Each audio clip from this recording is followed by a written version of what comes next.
J'étais dans une situation où j'étais fragilisée.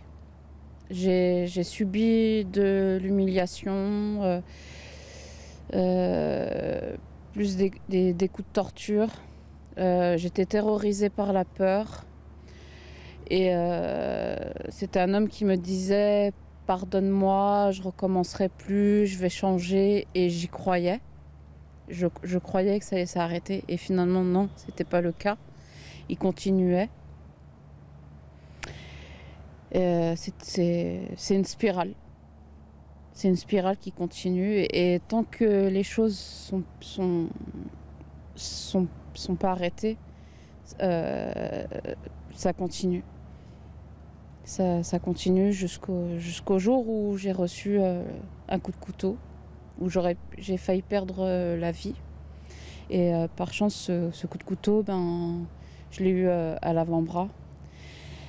Et c'est à partir de là que j'ai mis un stop à cette violence. Je l'ai dénoncé. Et là, ça a changé. Ça a changé ma vie pour moi.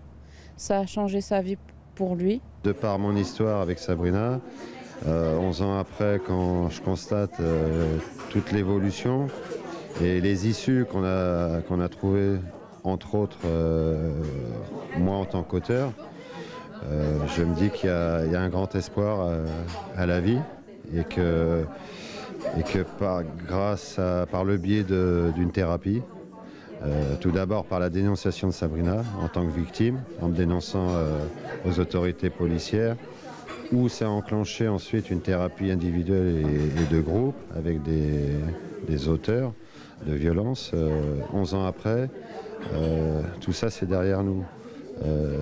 Et donc je pense je considère qu'on n'en parle jamais assez et qu'on peut se sortir de ce cycle infernal qui est la violence au sein du couple.